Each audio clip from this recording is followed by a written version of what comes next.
nós estamos aqui fazendo esse vídeo para nos comunicarmos com a igreja, estar com a igreja e neste momento onde estamos vivendo algo diferente, algo onde nós não esperávamos e que muitos estão falando várias coisas, mas na verdade o que eu penso que está tudo dentro do plano de Deus.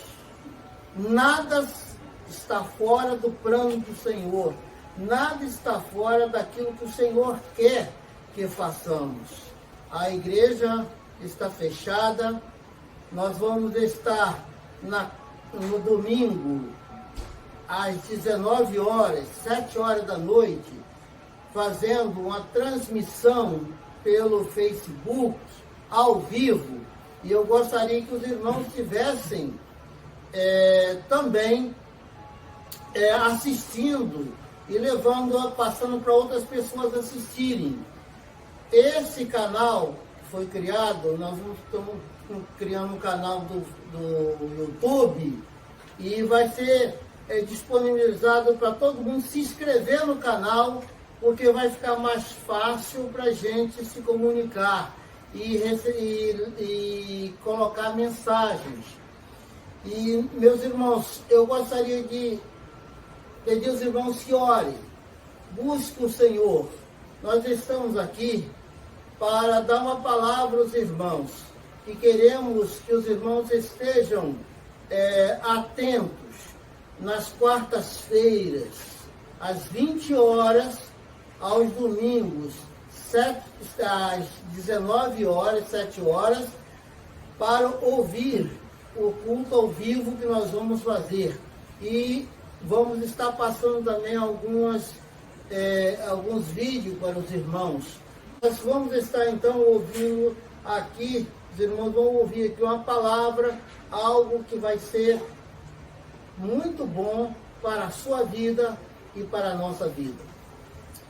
Olá, queridos irmãos e irmãs.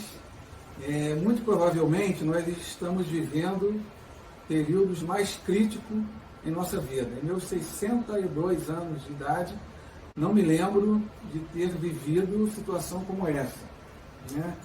E esses acontecimentos têm causado um grande impacto na sociedade mundial, de uma maneira geral, né?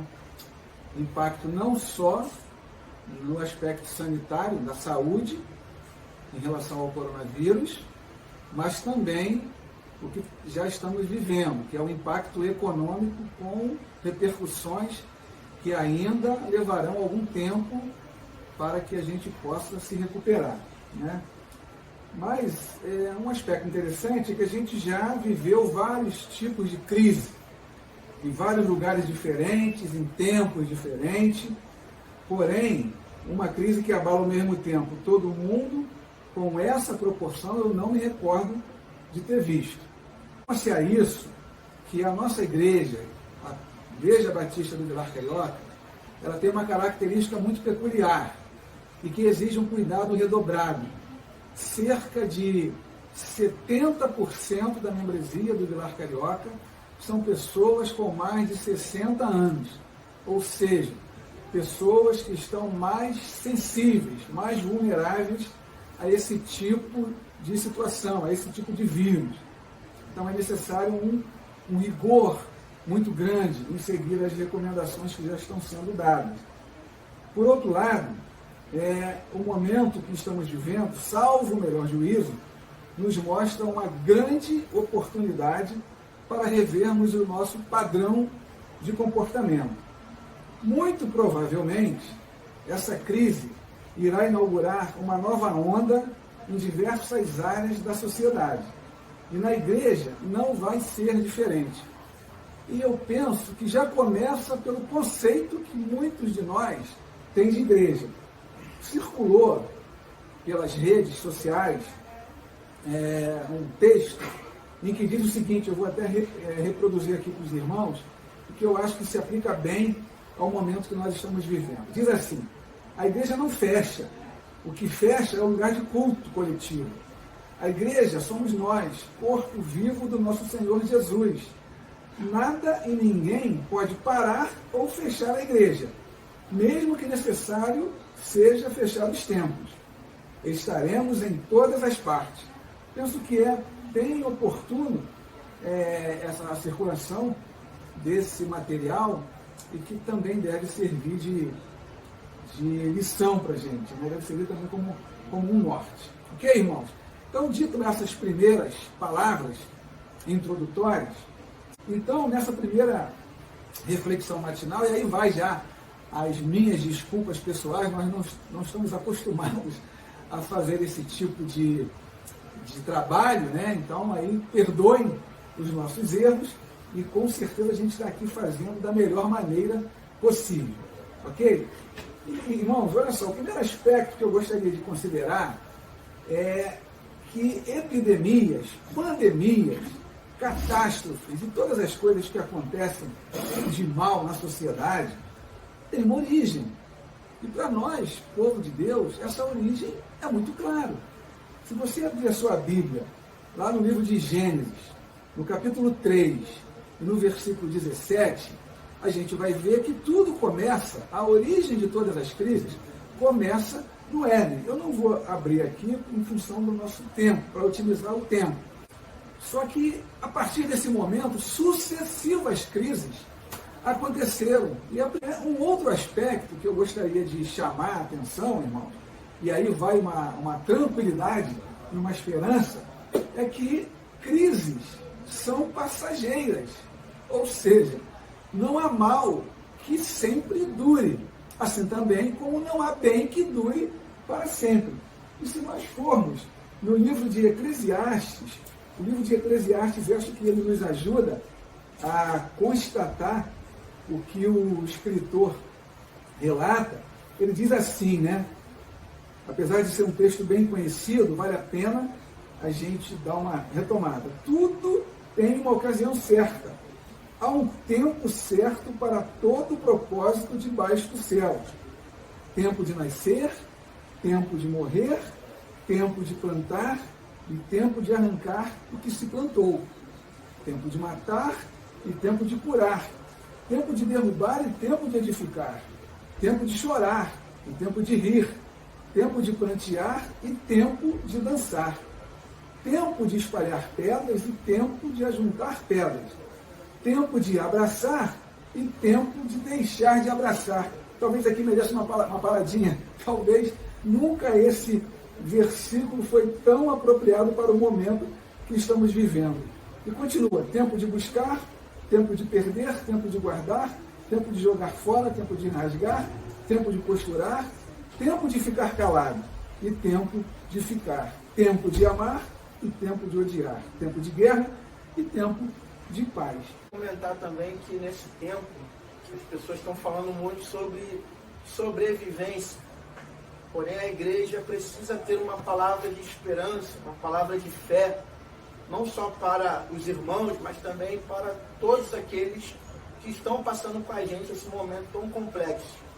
Não é tempo de sobrevivência, é o tempo de viver, é o tempo de a gente se relacionar com nossos familiares, é o tempo de nós buscarmos mais a Deus, crermos e confiarmos na soberania do nosso Deus.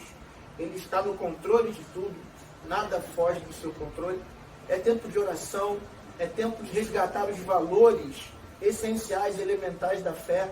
Né? Você que tinha uma vida de oração, talvez você não tinha tanto tempo, talvez a partir de agora você vai descobrir a preciosidade que é separar esse tempo para buscar o Senhor em oração, em leitura bíblica. Eu creio que esse momento da igreja é um momento da igreja se fortalecer no espírito, se fortalecer na comunhão familiar e se preparar, porque quando as coisas voltarem ao normal, né, como o Jorge falou, é uma crise que tem prazo de validade. Quando acabar o prazo de validade dessa crise, que estejamos firmes, constantes e abundantes na obra do Senhor, dando sequência na caminhada com a igreja. Mas a igreja continua a pleno vapor. Só não estamos mais dentro do templo, porém estamos nas casas e servindo a Deus e nos preparando para o que há de vir. Há um tempo, queridos, penso eu, de Deus, porque nós temos, infelizmente, irmãos em nossas igrejas que são religiosos e só veem as paredes, o cimento, o púlpito, a palavra do pastor, mas não ouve a voz do Senhor. É tempo dessas pessoas que não tiveram um encontro com Cristo saberem que precisam ter um encontro com Cristo, mesmo sendo membro da igreja. É um religioso e saber que o templo não modifica, o templo de tijolo, de barro, de pedra, não modifica o templo do Espírito Santo. E aquele que não é templo do Espírito Santo é templo para passar a ser templo do Espírito Santo. E aí, irmãos, a gente tem algo que nos conforta. O que nos conforta? Nós cremos firmemente, sem dúvida nenhuma, que Deus está no controle de todas as coisas. Se você abrir a sua Bíblia lá no livro de Isaías 43, no versículo 13, você vai ver o seguinte registro: desde toda a eternidade eu o sou, e não há ninguém que possa, e não há quem possa fazer escapar das minhas mãos. Agindo eu, quem impedirá? E você encontrará uma série de outros textos que mostram que o nosso Deus está no controle de todas as coisas. Por outro lado, irmãos, é importante também nesse momento destacar que nós devemos praticar o amor e a solidariedade ao nosso próximo. E aí, a gente reforça que isolamento, quando for o caso, e é o caso, isolamento não significa ausência de solidariedade. Então, por mais que isolado nós estejamos, nós podemos estar apoiando aquelas pessoas que necessitam, que mais necessitam. Hoje, a gente tem aí diversos meios de comunicação que a gente pode estar interagindo com as pessoas que estão isoladas, estão distantes, principalmente os idosos, atendendo algumas de suas necessidades, porque o idoso, às vezes, ele não pode ir na rua, ele se expõe muito, e aí a gente reforça aqui que você se disponibilize, né? Pô, Jorge, eu só queria também fundamentar aquela palavra minha sobre a questão que eu dei. Eu quero deixar um texto bíblico, Apocalipse 3:20, que diz: eis que estou à porta e bato. Se alguém ouvir a minha voz e abrir a porta, eu entrarei e cearei. Esse é um momento em que os religiosos e os não crentes poderão deixar Cristo entrar. Saber que você está como servo de Deus em exercício, vai fazer a sua casa o culto doméstico e vai levar os seus parentes a Cristo Jesus. Bem, quero só complementar nossa fala, dizendo para você que está nos ouvindo, que nesse momento a gente solidariza com aqueles que estão já infectados. É importante você estar orando pela cura, pela recuperação. Existem pessoas em situação de rua, existem pessoas em situação de rua que estão vulneráveis a isso, ao contágio. Existem pessoas que trabalham, né, no mercado informal e que agora estão passando por necessidades. Então, inclusive, se você tem alguém, um comerciante perto de você que está tendo algumas dificuldades, procure de alguma maneira abençoar essa pessoa, dar esse amparo, né? É tempo de solidariedade, é tempo de realmente a gente sentir a dor do outro, sentir a necessidade do outro e ser grato a Deus em toda circunstância, porque Deus é bom, não importa o que aconteça, nós precisamos confiar na bondade do nosso Deus. Verdade, irmãos. Então, avançando um pouquinho, um outro aspecto que é de fundamental importância é a questão da nossa confiança em Deus e renovação das nossas esperanças.